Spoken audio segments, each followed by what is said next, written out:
Nation. Raise your hand really quick if you've heard of Road Trip Nation. Awesome. Okay, so you already know that we are in the business of asking you people, what are you going to do with your life? Raise your hand if you already know. Raise your hand if you still have no clue. For full transparency, I have no clue what I'm doing with my life either, and I have no clue what I'm doing up here, but I am going to help you guys kind of see what we've been doing the last 15 years. We've been collecting a digital archive full of stories of people who love what they do. What we have learned with those people that love what they do, they always say three very similar things. They let go of the people or the person they think they should be. They define who they are as an individual. And then they start to take steps to become those things. So whether you're Howard Schultz, the CEO of Starbucks, lobster fisherman off the coast of Maine, a camel rancher, which we have talked to in Texas, they tend to say, again, very similar things. They talk about shedding the noise.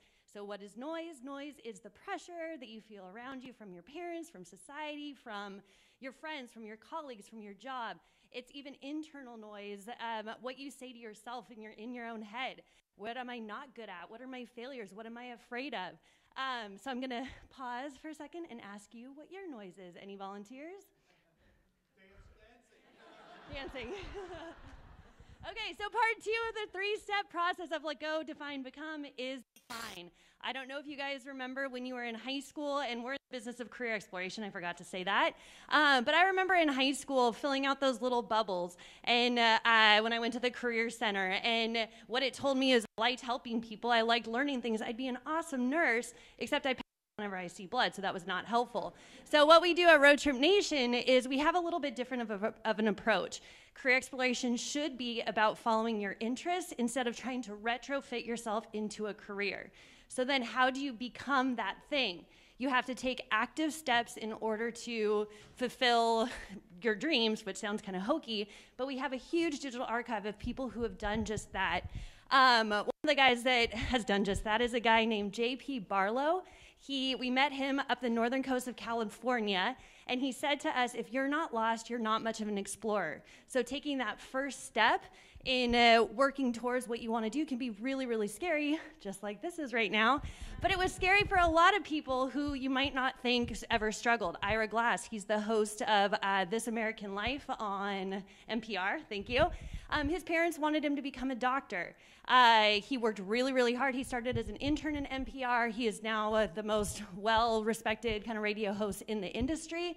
Holly Beck, a professional surfer, my favorite interviews.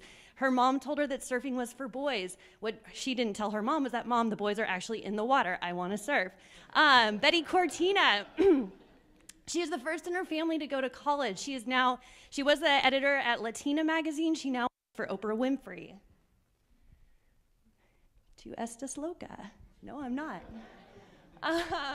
And one of my favorite interviews, Gerard Baker. He is a Native American. He is the first Native American superintendent of a national park. He's at Mount Rushmore. He had a nun when he was in school who told him that he should just focus on his current job, which is pumping gas at a local gas station.